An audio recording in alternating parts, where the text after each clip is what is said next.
Баршаңызға сәлем. Каналыма тіркеліп, лайк басуды ұмытпаңыздар. Бүгінгі тақырып есімдік. Есімдіктің топтары. Сөз табының бірі есімдік.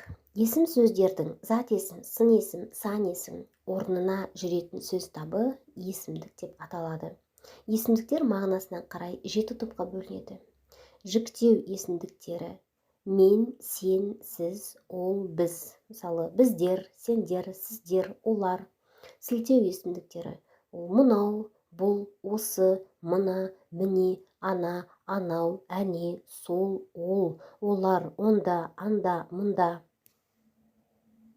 Келесі сұрау есімдіктері: кім, не, қандай, қай, қалай, қайда, қашан, қайдан, неше, нешінші, қанша.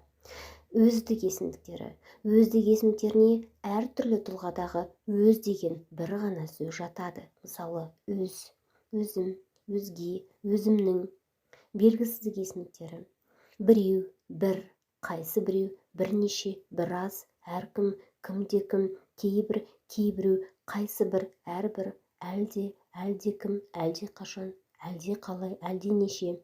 Болмыссыздық есімдіктері: ешкім, еш, ештеңе, ешқандай, ешқайда, ешқашан. Соңғысы жалпылау есімдіктері, яғни мысалдарының өздері де түсінікті айтып тұрған сияқты: бәрі, бүкіл, барлық, бүтін, күллі, барша, түгел, бар.